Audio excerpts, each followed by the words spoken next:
Alrighty guys, how's it going? Welcome to this episode of Aussie English, the number one place for anyone and everyone wanting to learn Australian English, as I always say. The aim of this podcast is to be the best place for you guys to go online to be able to improve your understanding of Australian English, our culture, history, news, current affairs, slang, all that jazz. And today's episode is no different. Anyway, I am going to open up Instagram and we're going to have a squiz. We're going to have a look at what questions you guys asked me yesterday. Today is a Tuesday. My son is at daycare. My daughter is with my parents at the moment, and she may be back at any moment. She may be back presently. So I may get interrupted, I'm not sure, but we'll see how we go. So yeah, anyway, yesterday, as I always say, I chucked up a you guys can ask me anything story on Instagram, and it looks like we have loads of questions that have come in. So don't forget, guys, if you want to ask me a question, obviously be following me on Instagram and just keep an eye out on my stories on a Monday. And I put up a story just saying, you guys are welcome to ask me any questions you want. And yeah. All right, so Ahmed, this isn't a question, but he says, I like your beard. Thanks.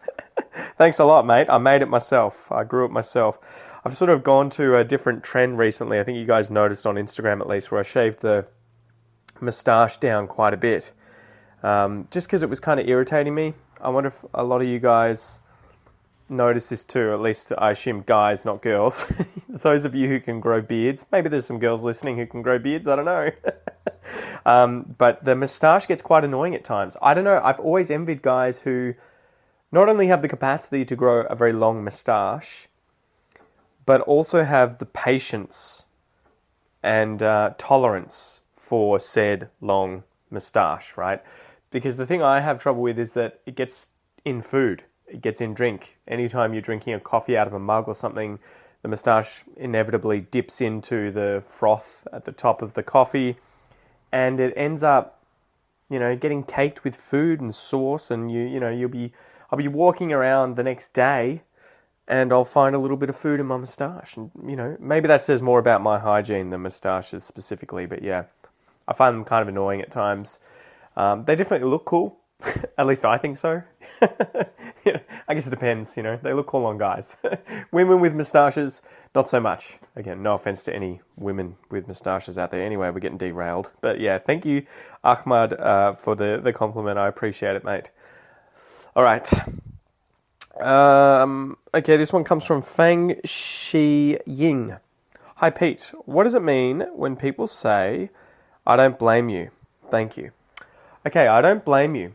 So obviously we could use this in the literal sense of something's happened and perhaps it's your fault, or, you're involved in the situation. Maybe you bumped into someone and they tripped over and broke their leg or something. I don't know. It doesn't have to be that severe. But the person who say broke their leg in that example may say, look, I don't blame you, right? It's not your fault. I'm not blaming you. I'm not putting the responsibility on you. I wasn't watching where I was going and I was kind of skipping and tripped over you and then broke my leg. So it's kind of my fault. I don't blame you. So that would be the literal way of using the phrase, I don't blame you. But we often use this in Australian English, and I've only sort of just consciously thought of that when you ask the question, right? It's one of those things where these are phrases we use all the time, but we're not consciously thinking about the literal meaning of the phrase. We use this phrase when we're saying we agree with someone, or that we at least understand. It's kind of like you understand their point of view, their opinion. It's usually when they're saying that they don't like something, right? So here's a good example. Oysters. I hate oysters. And it's probably not fair to say I hate them. I've never had them. They freak me out though. It looks like you're just eating someone's snot, right? It's like someone sneezed into a shell and you're consuming that as if it's food, right? It just grosses me out. It makes me feel sick. I don't know. Oysters are not my jam, right? They're not my thing. Again, respect to you if you can handle it. But so I don't like oysters. And imagine I said to my wife, we go out and we see someone eating a platter of oysters all by themselves. And I say to her, oh my God, that's gross. I hate oysters. They freak me out. She might say, yeah, I don't blame you. And when she says that, it means like, I don't blame you for not liking oysters. Like I wouldn't hold you, what would you say, in contempt? I wouldn't consider you a horrible person for that. I wouldn't, like, I agree with you. They're gross, you know. I don't know why people eat them. Gross, you know. I don't blame you. I agree with you. I think you're on the right, what would you say, on the right path? Are you? I agree with what you're saying, and I don't blame you. I don't blame you for having that opinion. That would probably be the quickest way of saying that, Pete. I'm sort of blabbering on, but I don't blame you for having that opinion. I'm not holding you responsible. I'm not, you know, considering you a bad person for having that opinion, right? So that's how we can use it. If you say, oh man, I hate hot days. Oh yeah, dude, me too. I don't blame you. I agree with you. I hate hot days too. They're awful. I don't blame you. I don't blame you. Or, I don't like going to Geelong because, you know, it's a scary place. it's so scary. I'm joking, by the way. But, you know, someone who agrees with you might say, oh, yeah, man, it's the scariest place in Australia. I don't blame you. I don't blame you. So that's how we're using it, right? It's kind of like we're saying, I don't hold you... It's not really responsible, but it's like, I don't think you're a bad person for having that opinion. That would be the way of saying it, right? I don't blame you for having that opinion. I don't think you're a bad person for having that opinion. That is an obvious thing to think, right? All right. Okay, this one comes from G Madzia 92. I wonder how Aussies feel they have to share such a beautiful land with venomous snakes. Okay, so I wonder how Australians feel having to share such a beautiful land with venomous snakes. To be honest, I don't think the average Australian really thinks about it, right? Because I can't even remember the last time I saw a snake. I think most Australians, the majority of Australians, obviously because we're centred around the cities, are probably not going to come into contact with venomous snakes on a regular basis. You know, we'll see them at the zoo. You might see them dead on the side of the road. Perhaps you'll see them if you go out hiking or walking or driving around when it's hot and they're just out and about. But they usually give you a wide berth, right? They kind of keep away from you. They don't like large animals. They want to avoid predators, so they see large animals, things moving around as dangerous, and I was going to say run away, but they don't have legs to run with, right? They slither away because they're afraid of it. So venomous snakes in Australia, I think they kill about 1 or 2 people a year. And I think most people who die from venomous snakes, it's going to be that they didn't realize they were bitten, or that they were somewhere that was so remote that they just couldn't get to help in time. But I think pretty much with any snake in Australia, if you get bitten, you've got an hour or more, right, with the most venomous snakes in Australia to get help. So I know people who've been bitten by venomous snakes, and you know they've lived to tell the tale. Ross, who's been on the podcast a few times, he was bitten by, I think it was a dugite. So sort of a venomous Australian snake, and he had to get the Royal Flying Doctors Service to fly him out of regional Australia to a hospital to get some anti-venom. And that's why he tends to try and raise money for them.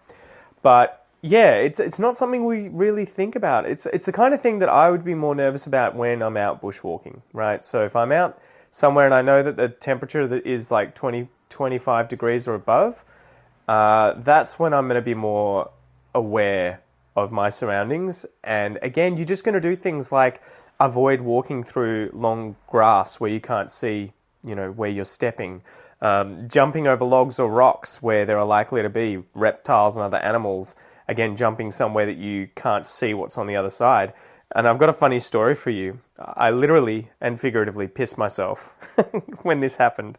So I think it was the Yuyangs, which are a few mountains nearby, right? They're old volcanic mountains. I think they're several hundred million years old, but they're near Geelong, the Yuyangs.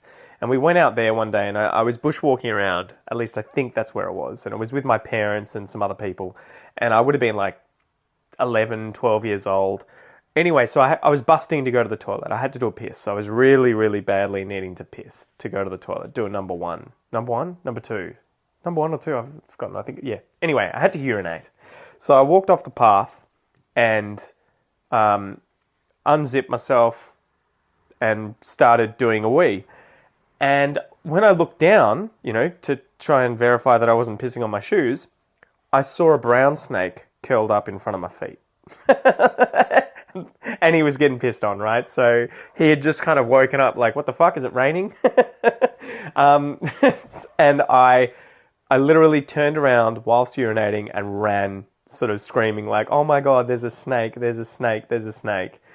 So yeah, that is when I would be more aware of it. If you're in the bush, if there's, native land, trees, woodlands, forests nearby, and it's a warm day, that's when I would be kind of conscious. But it's not really that you're kind of scared of them, it's just you're aware, you're aware. I'd be more scared of driving around, really, like we lose, I think, over 1,000 people a year to deaths on the road. And it's one of those ironic things, right? We get into a car and drive around. It's probably the most dangerous thing you do every day. But we're terrified of spiders and snakes and crocodiles and sharks, which is much less likely to kill us. So there you go.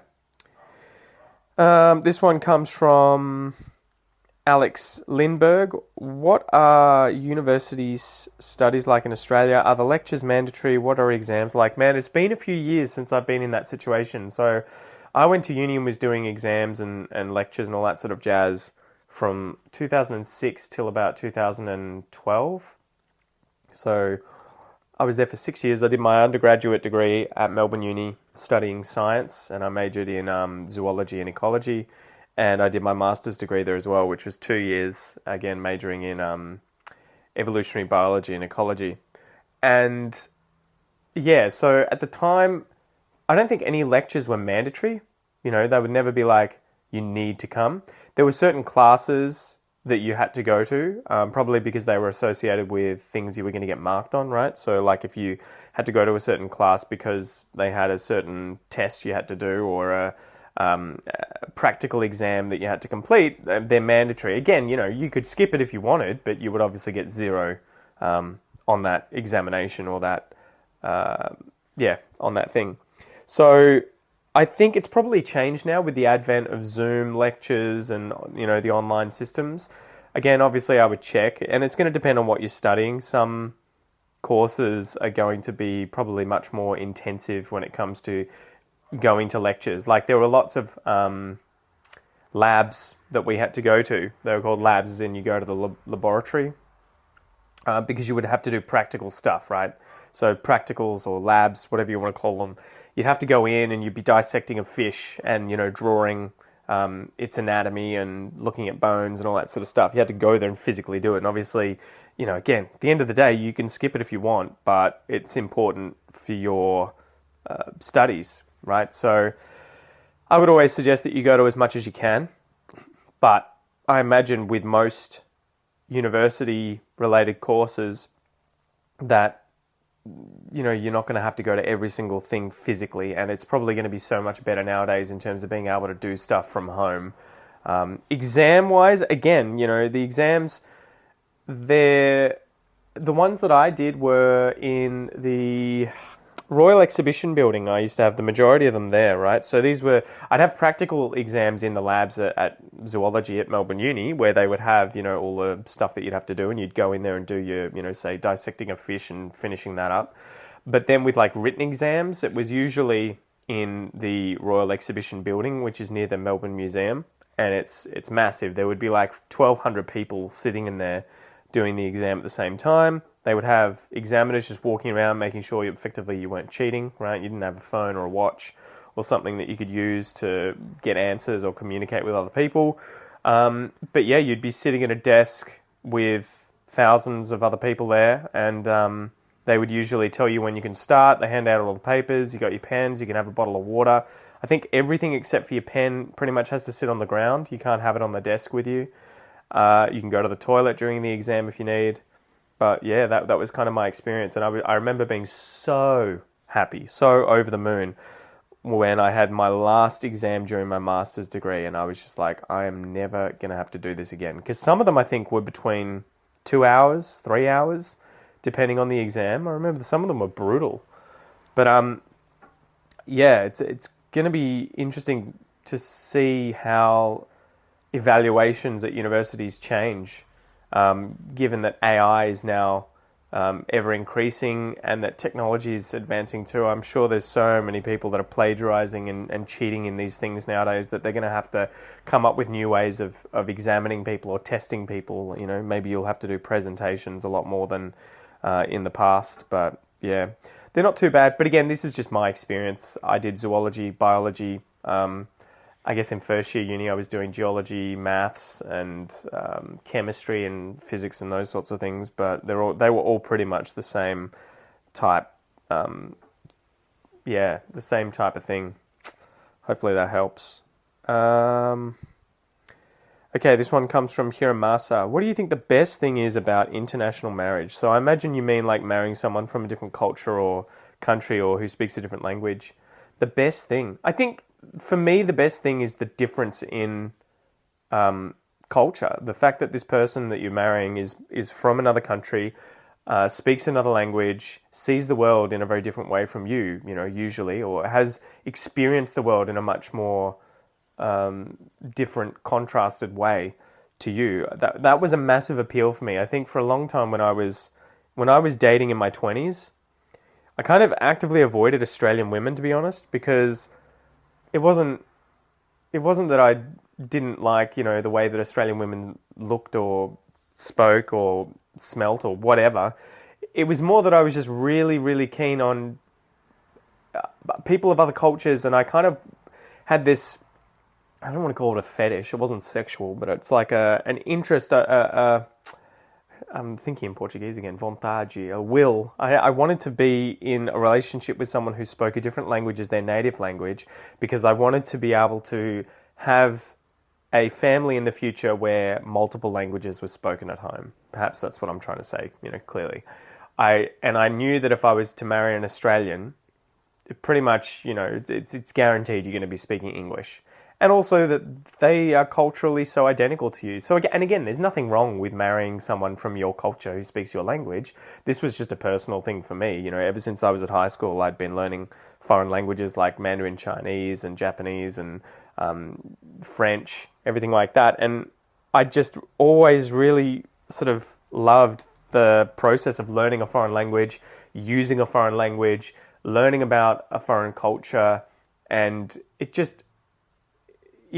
having been married now to Kel, my wife, Hakel, for, what are we coming up on? Are we at 6 years yet? I think this will be our 6th year, so we've passed 5 years. I'm still learning so many things. Like there's, probably isn't a week that goes by without her telling me about something, and I'll be like, wait, what? That's a cultural thing. Like today she was telling me, we were driving behind a big ute, and she was like, can you just have people sit in the back of these and drive around with them just seated in the back of the ute? And I'm like, no, that would be incredibly illegal, and you would be in a shitload of trouble if you were just driving a ute around with people in the back with no seatbelts, with no safety at all. Like you could do it on private property.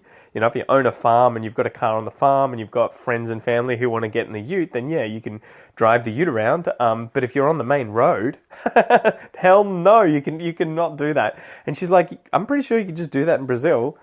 Whether or not it was legal, you would just see people sitting in the back of utes, getting driven to work or whatever. And I'm like, that is like horrifically dangerous. If there's a car accident, and you're driving at, say, 60 to 100 k's an hour with people in the back, everyone's dead, right? Like, it's just like, you're a goner, mate. So that was another one of those cultural things where I'm like, wait, what? You just have cars driving around with people in the back of them? I'm like, if you had a dog in the back of your car here in Australia that didn't have a leash on or wasn't tied to the car in some way, that's kind of like, whoa, what are you doing, man? That's a death sentence to the dog if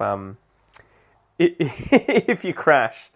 So yeah, I don't know. Those are the kinds of things I really like about being married with my wife. Obviously besides her and her personality and everything, it's just the fact that we use another language every single day, right? Eu falo português cada dia. I speak Portuguese every single day. Eu falo com as minhas crianças, eu falo com ela. I speak with my children. I speak with her. I just, I love the fact that I have 2 languages in my life. And then I also love the fact that I just have someone who's from a completely different country. Different culture, different background, and gets to share that with my kids too, right? So my kids aren't just growing up with an Australian mum and an Australian dad who both speak English.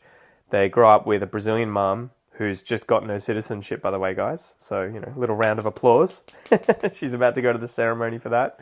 And an Australian dad, right? So, that diversity, I feel, is really cool. Okay. How do you pronounce the word IKEA? This one comes from Melbourne Dessert CBD. IKEA. That's how I would say it. So IKEA, I-K-E-A. This is the name of the Swedish furniture company, right? That's all over the world. IKEA. IKEA. That's how I would say it. IKEA.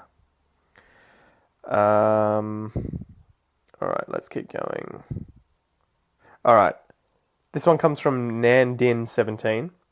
First, thanks for your time. You don't know how much you've helped me. Oh, thanks, mate. I really appreciate that, and it's a pleasure.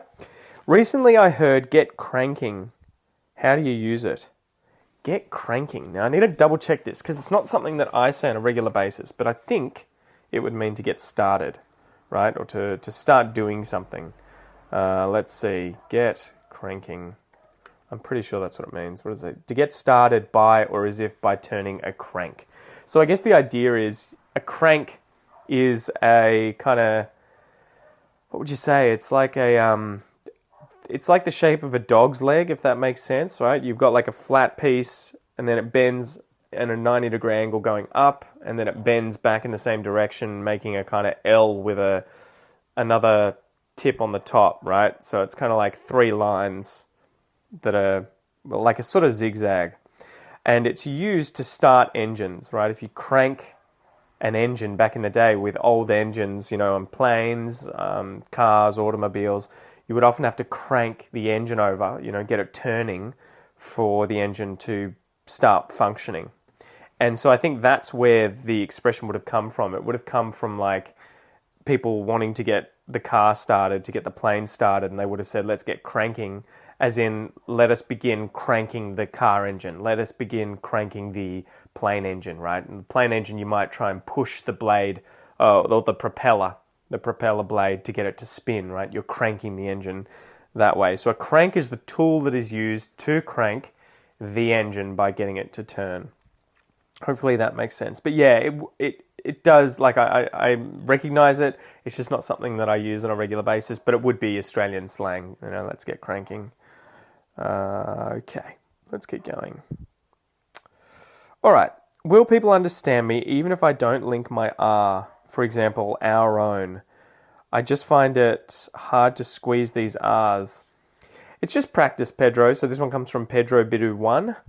It's just practice, mate. You can get better at it. Anyone can get better at pronouncing these sorts of things and getting used to it. I think people are going to understand through context, right? Like if you said, we're going to do our own work, yeah, 100%, I'll understand you. It's just not as fluid. It doesn't as easily come out when speaking. And if you were to speak quickly and you don't use certain connected speech like that or linking sounds, saying our own, using the linking R there, our own, your own, his own, that would be a Z sound.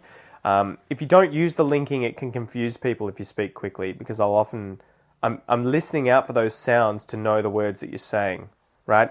A good example is, I noticed recently that my wife has started, or I don't know if she started, but she definitely says sometimes, instead of saying there is, like saying there's, or there is, and linking with the r, she'll use a T flap for some reason. So I think it's just sort of a mistake with her pronunciation, and she'll say like there is, like that, there is. And to me, it sounds like when she says it really quickly, like she's saying that is, and linking with a T flap. That is, right? That is, instead of there is. So by mispronouncing the linking sound there, T flap instead of a linking R, I'll often mishear certain things that she's saying. And in the case of there is versus that is, it's not that big a deal. But sometimes she'll say something and I'll be like really confused, and then we work out, she'll repeat it and slowly say each word, and I'll be like, oh, you're just screwing up one sound in there that's linking two words together, and that's why I'm mishearing and I'm thinking you're saying something else, or I'm just not understanding you. So I guess my point is, at the end of the day, if you can say each word clearly and someone doesn't understand you, you can just go, okay, our own work, right? You can say that and someone's going to understand you. But if you want to speak more fluidly, sound more natural, sound like a native speaker, you have to practice those linking sounds, right? The w, the r, and the w, r. There's a third one, l, right? Is it? No, I'm confusing myself. Oh, it's a y, w, and r. They're the sounds that we use. The R sound, the Y sound, and the W sounds. Okay. G'day, mate. What does it mean when somebody calls another person a kangaroo? Good question. Jeez, I don't think we'd really use it that way, right? Like, let's see. If I look up kangaroo as a word on Google, does it give me if you call someone a kangaroo, he's a bit of a kangaroo? No, I don't think that's really used that way, mate. So I don't know. The person may just be playing around with words. They may be being silly. I know a few expressions with kangaroo, like to have a few kangaroos loose in the top paddock. That would be the idea of being a bit crazy. Oh man, that guy's got a few kangaroos loose in the top paddock. It's like he's got a farm with a paddock at the top, that being your head, right? The top paddock. And the kangaroos are loose running around, well, hopping around. Because the idea is that, yeah, you're crazy. Oh man, that guy's got a few roos loose. So yeah, I'm not sure what the context would have been here. And this was from Jabsy. Sorry, mate. I'll need a bit more info. But yeah, if someone called me a kangaroo, I'd be a bit confused. I'd be like, what are you talking about? Like you were trying to be nasty. Is that a compliment? What does it mean?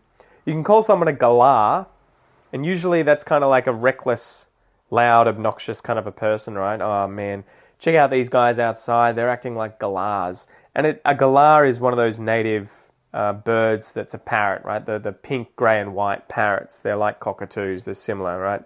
And they're renowned for making a lot of noise, being very boisterous, fighting with each other, and just, yeah, creating a lot of ruckus outside. So if people act that way, they'll get compared to galahs quite often.